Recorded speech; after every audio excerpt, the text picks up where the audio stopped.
Welcome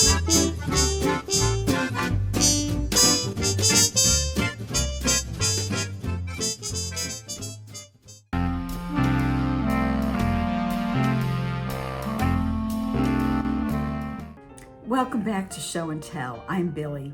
Today I'm going to review with you my status on the 1935 holiday jumper. I'm also going to show you some future plans that I have for a somewhat scrappy project because I'm going to Paris next month. I'll be on a long flight.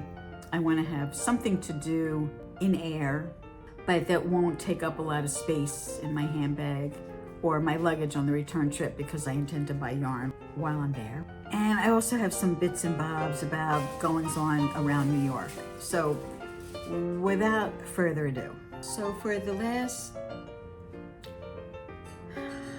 the last month or so, I've been working on this summer sweater as the summer's coming to an end. Of course, I'll have it for the cruise that I'm not going on. The 1935 holiday jumper. This is the front. Let me show you up close the interesting stitch pattern.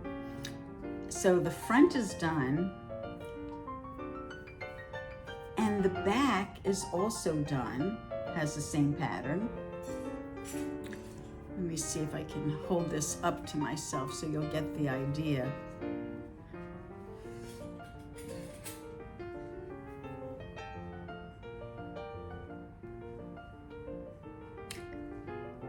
Sorry, there's all kinds of strings still hanging.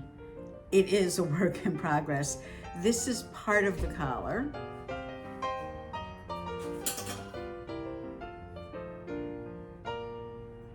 And that's the other part of the collar. And these are meant to kind of tie in the front. And it's supposed to tie in the back behind the neck. We'll see if I have enough leeway here, maybe. And then the sleeves. Last time I had shown this to you, I had done most of the knitting on one sleeve and part of the knitting on the other sleeve. Well, I ended up taking one of them back to get them to be at the same place so that I could knit the two sleeves in tandem. This is my row counter because this pattern repeats every 18 rows. I am able to count, but it's a little more convenient to just keep track with the row counter. This was done with short rows as the way of decreasing. And now it's a more conventional form of decreasing beyond that point. It seems like the sleeve construction is going to fit into the front and the back in a most unconventional way because the sleeve has you bind off 18 stitches, but the underarm you only bind off 6 stitches on the front. No stitches on the back are bound off at the underarm. You just start decreasing. So in essence, the front construction is different from the back construction in terms of the underarm area, but the sleeves are the same on both sides. So I've been doing this with a group of knitters as a knit along, and you can find a link in the show notes if you want to still be able to participate with us. I mean, most of us are wrapping up now, but there are recorded videos beyond a paywall that you could sign up for if you wanted to do the sweater and get the benefit of all of our commentary. One of the women in the group had some interesting thoughts on how this will go together. And I probably will be showing some of that as I finish up. I'm not done yet, but I wanted to bring you up to speed on this. Obviously, since I'm coming to an end, I'm starting to huff and puff about what my next project will be. If you've been with me before, then you'll know that I have a penchant for knitting from vintage patterns. The sweater I'm wearing, example, is, I believe, from the 1930s. Let me give you a little better look at it. So it has this interesting waistband that's also two-tone. I opted to knit the back in a different color because this very pretty periwinkle blue yarn was given to me by my friend Susie. The farm that made this it's 100% mohair. The farm that made it is near to where she lives, and she knows the guys who run the place. So she bought me 2 skeins of this and a skein of white, which wasn't enough to make a sweater, and I really didn't want the white as the contrasting color. So I bought this yarn separately and talked about this in a prior episode. Anyway, that kind of leads me right into what I wanted to talk about, white yarn. So as this is wrapping up, I look through my favorites on Ravelry. I look through the things I have in my queue. I look at some of the patterns that I've curated from various sources that I have stored on my computer. And I'm trying to see, well, what is it that I want to knit next? I'm also looking at what do I want to shop for yarn for when I'm in Paris. So, you know, I have a few balls in the air. What else is new? But I have chosen this pattern as the thing that I'm going to knit or get started on before I get on the plane to go to France, because I have to have something that I'm working on, and I don't want to take for the rink or the links way too complicated. I also don't want to take the black cardigan that might be finished anyway before I go, maybe not, but I don't want to be carrying a large project with me. I just want to be carrying a small part of a bigger project. And since vintage sweaters are knit in pieces, that means I could be working on just the sleeves and take a very little bit of yarn with me. So because that sweater has short sleeves, yeah, I probably could do that. I don't want to have a lot of that project along with me on the trip because I'd rather reserve the space in my suitcase for the yarn that I'm going to buy while I'm in France. So I thought this was kind of like a scrappy project, and I had the idea of maybe going into my stash, which is, it's not like other people's stash, as you'll see. It's all in one bin, and it's not yarn that I've purchased for maybe like using someday because I thought it was pretty. It's yarn that is left over from other projects, or like in the case of this white skein from my friend Susie, it was gifted to me. So my stash is really like a limited amount of stuff in a bin, which you'll see in a moment. And in the next video clip, I'm rummaging through that, pulling out all the whites and grays and a little bit of black too, with this sweater in mind.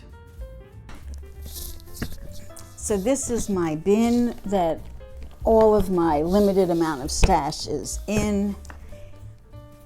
I have shown this before, but it has like a rubber border in here. So this is completely watertight. It's also tight against entry by you know what. We don't even mention that word. I am on a mission to look through all of this. These are largely leftover bits from previous projects, but I'm trying to find all of the whites and off-whites and grays for the project that I have shown you. So as I find them, I'm going to put them over here. It seems to me that I do have a lot of this kind of coloration, so might not be a big stretch to get a whole sweater together. Oh, this is a little ball I picked up for $5 at the auction of the Big Apple Knitters Guild. I love to knit with white. Here's some more white. This is from the bed jacket that I made, so I have some of that. And it looks like there's some white in here as well.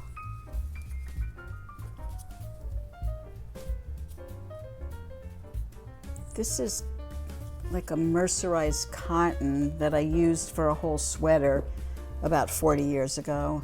This is leftover from the Charisse jacket that I knit.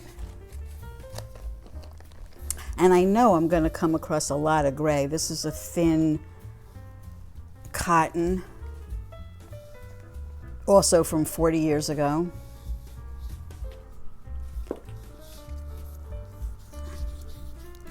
I don't know where the end of this is. It's in here somewhere.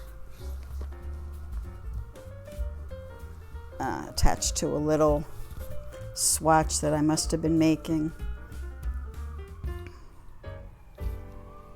Mapping out how I'm going to use all of these different fibers and different colors is going to be interesting process in its own right. Here's some more white. Yeah, little bits like this, you know, I want to make use of this stuff. Why not? What's the use of saving it? Oh, goody. Here's some more gray. This has a really interesting texture to it. Thick and thin. Little swatch that I made a long time ago. I haven't even gotten to the grays yet. I know I have a lot. Okay, here's another bit of white.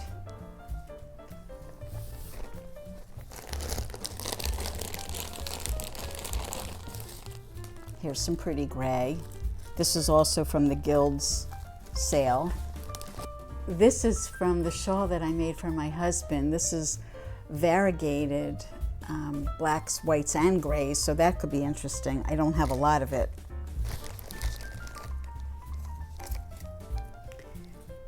Here's some cotton gray.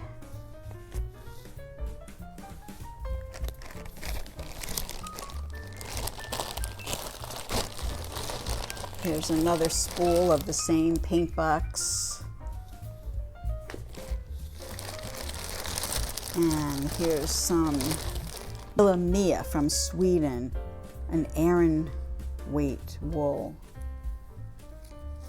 I think I used this for the Vogue sweater with the ruffle collar and fabric. So that's going to be possibly a problem, that they're different weights of things. I might have to rule out some of these. Here's some black Rowan felted tweed from my Schiaparelli Bowknot.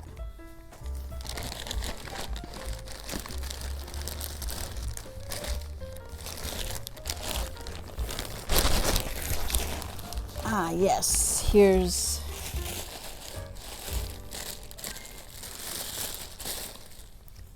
a whole skein of mohair from Underhill Farm in Pennsylvania that my friend Susie bought me as a gift. She bought me the blue and the white. The blue I used in another sweater, but I didn't have any use until now for the white. I think that's a sweater's quantity right there. I probably don't have to dig a lot further, but I do know I have a lot more gray. Oh, this could be fun.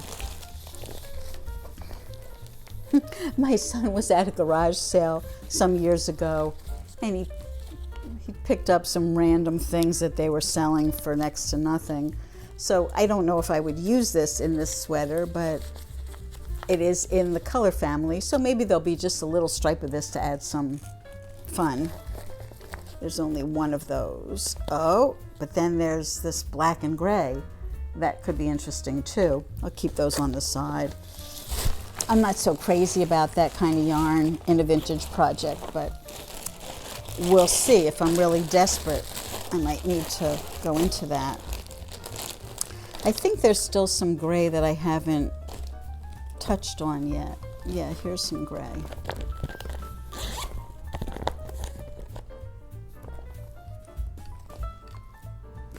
This is Rowan.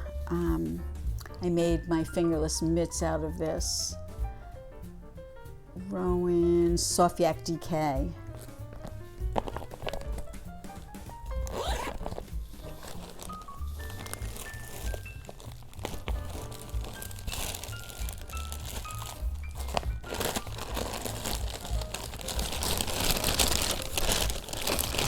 Ooh.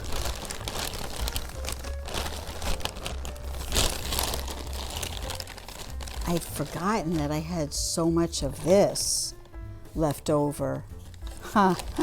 Going back to Paris, I wonder if Enrico would take this back. It's been a couple of years. He probably doesn't carry it anymore, and I wouldn't do that to him. But this is the Fiberco Lure that I made the dacite out of. So that could be a big part of the sweater because I have a lot of this.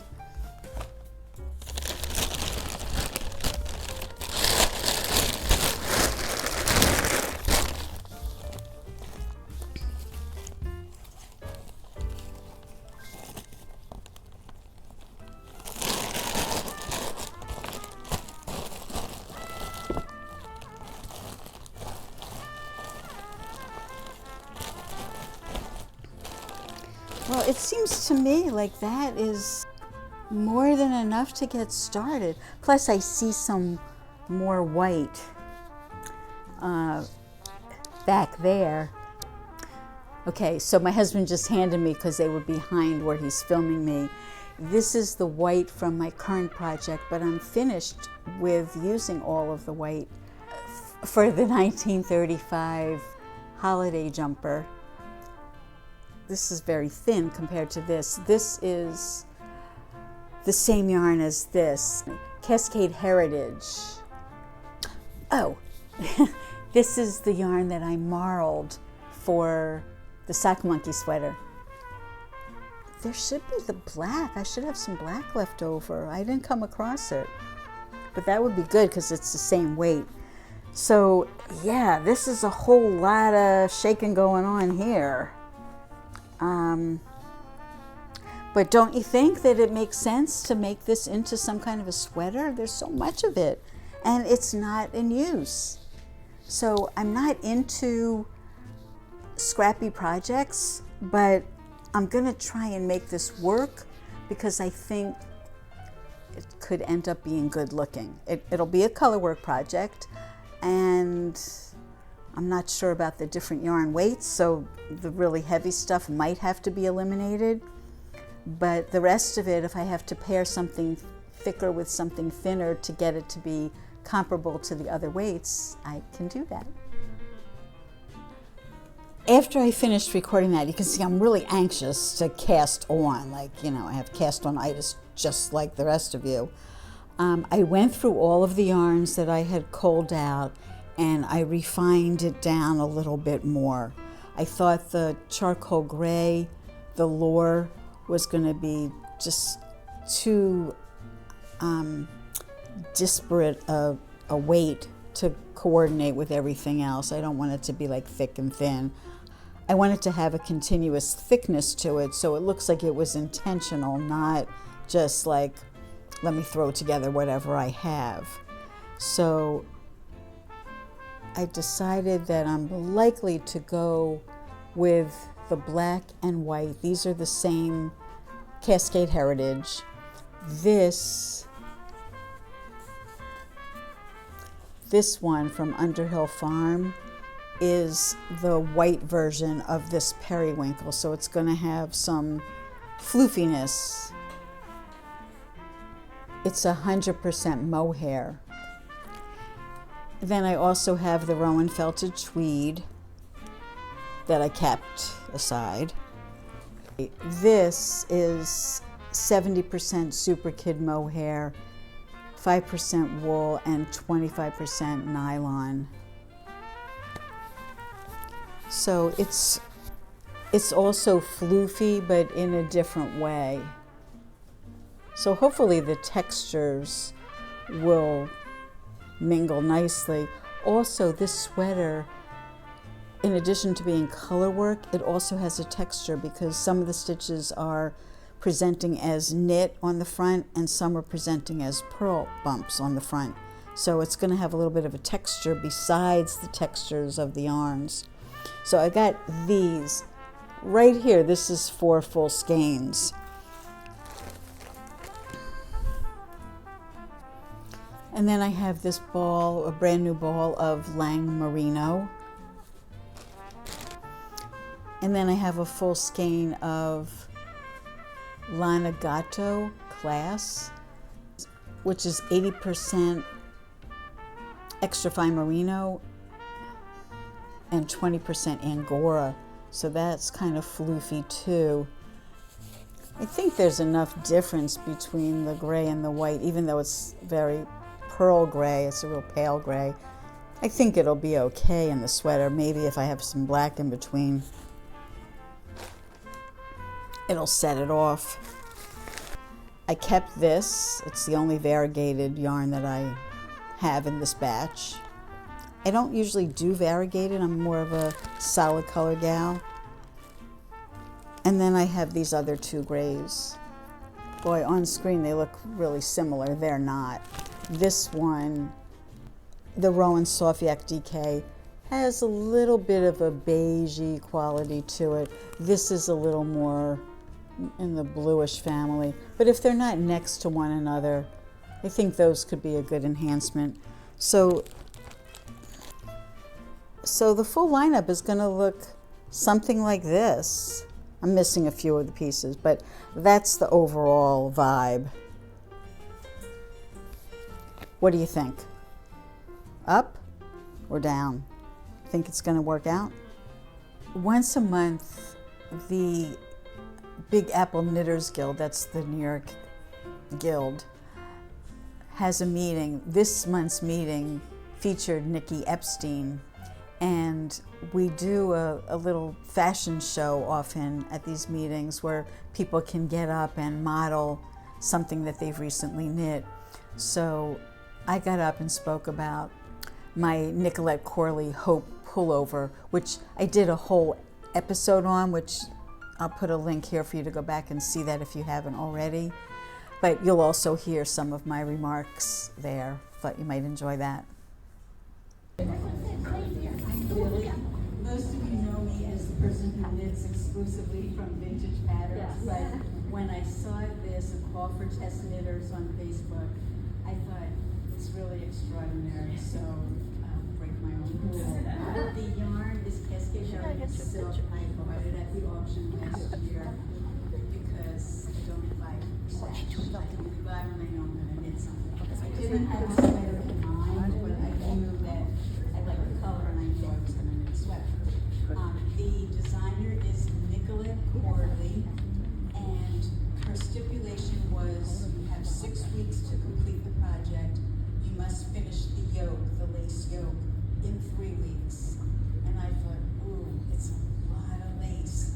I didn't realize, I've knit lace before, but this lace has a 31 stitch repeat. Oh, no. So if you miss a yarn over because it happened to slip off your needle, there's a bunch of yarn overs in that 31 stitch sequence. I had a very hard time finding the many yarn overs that got lost. You're so busy you can't really see them. I eventually just improvised. But the good news is I managed to complete all the lace 3 weeks to the day. I couldn't believe it. I'm just a very experienced designer. It's called the Hope Pullover. There's a couple of features I want to point out to you which also made me fall in love with the sweater. I don't know if I can do this while I'm holding the mic. There's a hem for the cuff and a little picot edging. So it has a really nice... Yeah, it's hard. So there's a hem with a picot edging, and the bottom is finished in the same way, which makes it hang really nicely. It's not ribbing at the cuff and the waist, which I sort of liked. And also she does this really interesting scallop edge. So I thought it was just, different from other lace yoke sweaters that I've seen.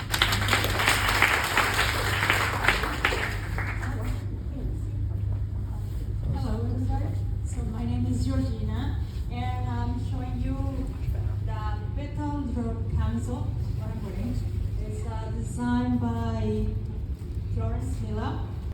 In New York City, students headed back to school last week, and I resumed teaching not just at one private school, but now I'm at two different private schools. One is an all-girls school, and the students there are in 2nd, 3rd, and 4th grade, so they're like between about 6 and 10. The other school is co-ed, although we don't have any male students in our knitting class. Those are middle schoolers, so those girls are, I think, between about age 10 and 13, something like that, 9 to 12, somewhere around in there. Some of them are returning students from the last academic year, so they already know how to knit. Others are totally new. But for the ones who already know how to knit, I thought that I would borrow from my library this Nikki Epstein book called Knits for Barbie Doll. Of course, not a single one of them is interested in knitting for Barbie. They pretty much told me they don't have their Barbie dolls anymore. But as long as I have the book, I thought I'd share with you some of the beautiful illustrations and clothes that she's been able to design. Look at this ski sweater and the sweater for the dog.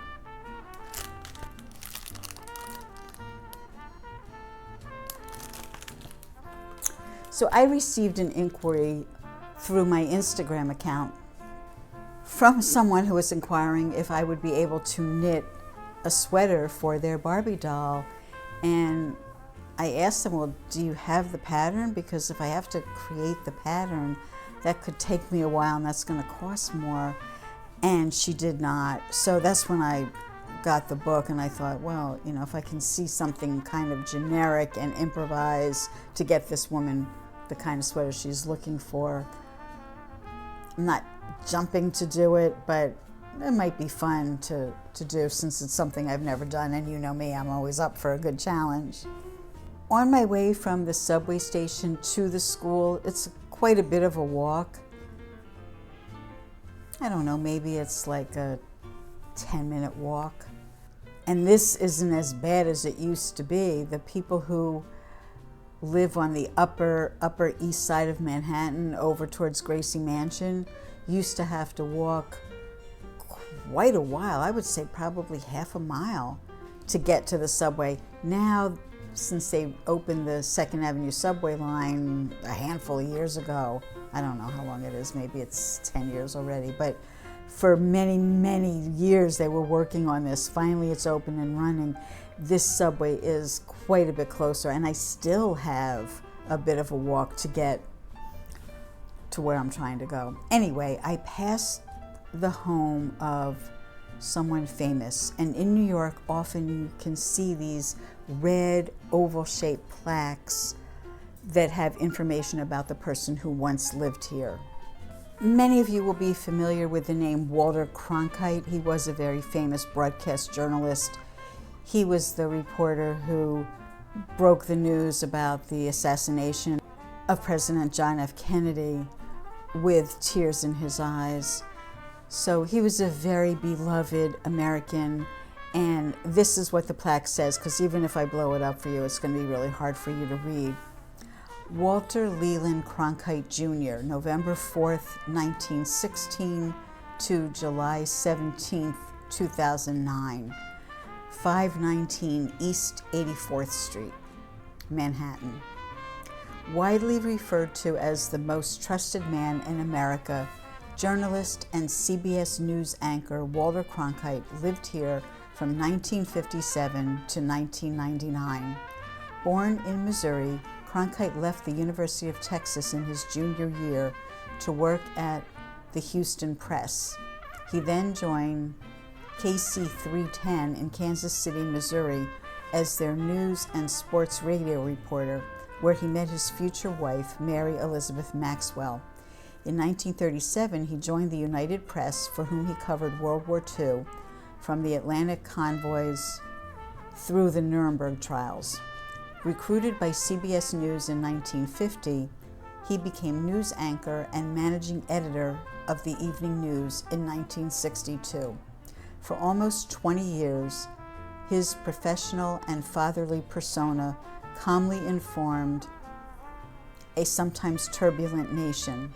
After his retirement in 1981, he continued as a special correspondent for CBS, CNN, and NPR until 2008, and wrote a syndicated column.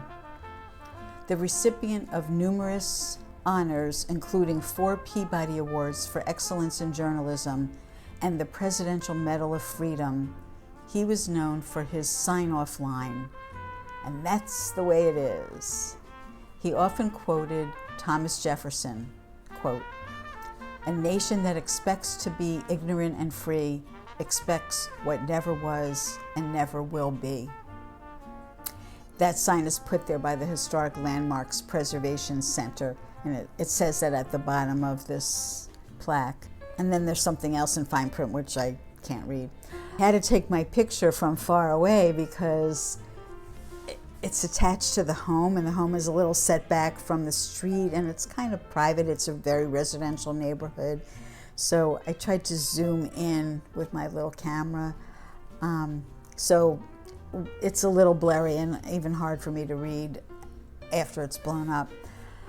I do have other wanderings around town, so I'm going to put a few things here for you to enjoy. You know, I'm always in and out of museums and noticing interesting things on the street, so I try sometimes to include a little culture at the end of my videos. The building where Crate and Barrel is now was also designed by Griffith Thomas. As you can see, these rooms are not particularly large. This would be the entrance parlor, that would be the sitting parlor, and this was the ballroom reception. Here we are again with the John Lafarge window. This was actually a passageway. You could walk from the little room, the visitor's room, where you were sitting, you could walk right in to the parlor. But Mr. Lamb took these panels and put them together as a window, as a wall. The genius of Calvert Vaux, one of the co-designers of Central Park and the Boston Commons. Tilden had the good sense to hire Vaux, who was a big advocate of the aesthetic movement at the time, because even though they were full members, their movement in the club was very limited. In fact, they could not come up the way you came up today. They had to come up, I'm sorry, it's messy here. They had to enter through the 14th Street side.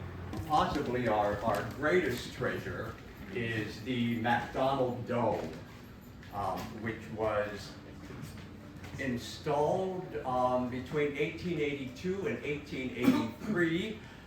People walk in here and immediately go like, "Oh God, Tiffany!" And Tiffany was a member of the club, but he was not an Artist Life member. The original dumbwaiter is still here from Tilden's library. Were these original bookcases? Yeah, these were bookcases, but none of the these appointments are original to the house.